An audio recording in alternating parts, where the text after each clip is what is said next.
안녕하십니까. 오늘도 하나님의 말씀을 연구하는 자리에서 만나게 되어서 반갑습니다.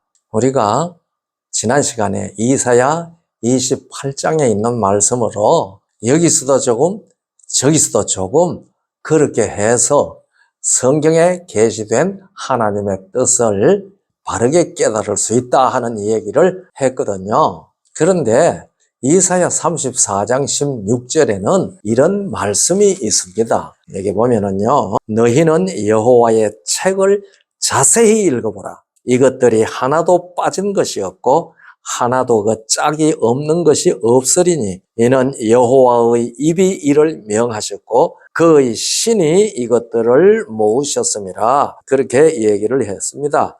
그런데 개정판에는 너희는 여호와의 책에서 찾아 읽어보라. 자세히 읽어보라 한 것을 찾아 읽어보라. 이것들 가운데서 빠진 것이 하나도 없고 제 짝이 없는 것이 없으리니 이는 여호와의 입이 이를 명령하셨고 그 영이 이것들을 모으셨음이니라. 이렇게 번역이 되어 있습니다. 많은 사람들이 성경은 다 제 짝이 있다. 빠진 게 하나도 없다. 그 말씀을 할 때에 이사야 34장 16절 말씀을 인용을 합니다. 그런데 여기에 이사야 34장은 에돔에 대해서 하신 말씀이거든요. 그래서 이 에돔이 망해서 그들이 살던 곳에 이렇게 기록합니다. 들짐승이 이리와 만나며 수염소가 그 동류를 부르며 올빼미가 거기 거하여 쉬는 저소를 삼으며 부엉이가 거기 깃들이고 알을 낳아 까서 그 그늘에 모으며 솔개들도 그 짝과 함께 거기 모이리라.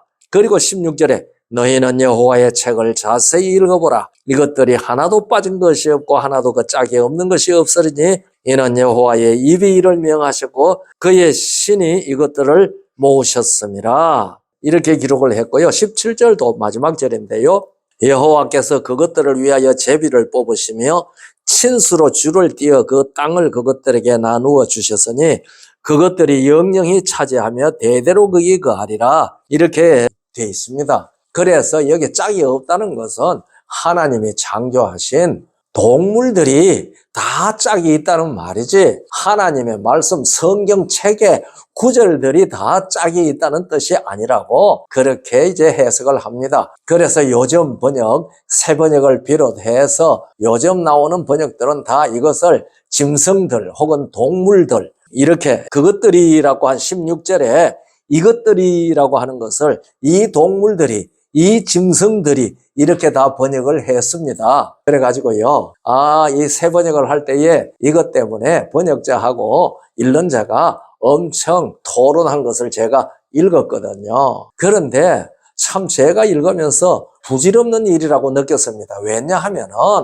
이것들이라고 하는 이것이 성경 말씀인지 동물인지 이것들이라는 말은 대명사거든요. 그러니까 이것들이의 본명사가 무엇이냐 하는 것은 우리가 생각해 봐야 되거든요. 그런데 16절에 여호와의 책을 자세히 읽어보라 그렇게 말하지 않습니까?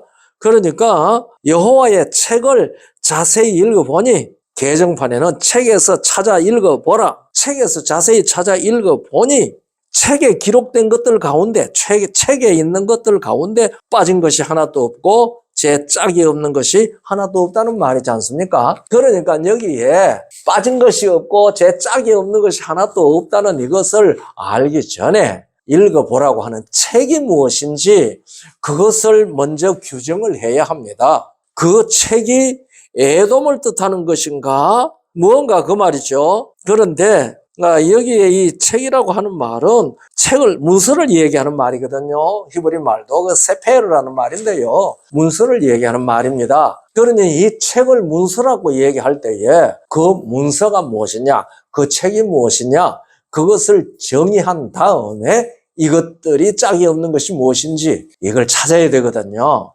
그런데 이 천연계도 천지와 만물을 창조하신 하나님을 찾을 수 있는 책이라고 할 수 있지 않습니까? 그래서 이 천연계가 책이라고 얘기할 때, 책으로 볼 때에는 그 만드신 동물들이 다 짝이 없는 것이 없이 다 짝짝이 다 창조했다는 뜻으로 읽을 수 있지요. 그 틀린 말 아닙니다. 그러나 여기 이것들이라고 하는 대명사를 이 짐승들이 이 동물들이 이렇게 번역을 해 놓으면은요, 책들을 찾아보라고 할 때 이 책의 성질을 분명히 규정할 수 없게 되는 것 아니겠습니까? 그래서 이 책을 천연계로 볼 수도 있고 기록된 하나님의 말씀으로도 볼 수 있지 않겠습니까?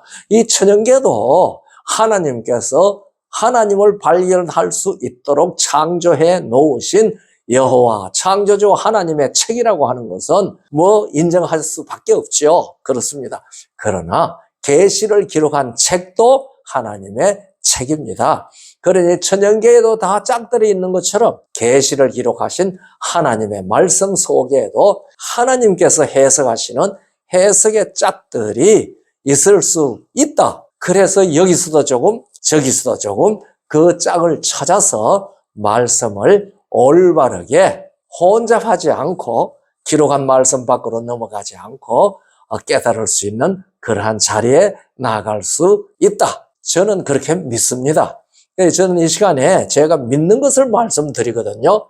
성경 그랬지 않습니까? 나는 믿는 거로 말한다. 저도 믿는 거로 여러분들에게 이 말씀을 드리는 것입니다. 그러니까 앞으로 성경을 연구할 때에 진리의 성령께서 우리를 인도하시는 대로 그 짝들을 찾아서 성경이 성경을 해석하는 구절들을 찾아서 성경을 해석하는 그러한 은혜를 누리게 되면은 얼마나 큰 복이겠습니까? 자, 이 복을 다 누리게 되기를 바라고요. 다음 시간에는 어떻게 짝을 찾는지, 어떻게 여기서도 조금 저기서도 조금 하는지 그것을 성경 속에서 한번 찾아보겠습니다.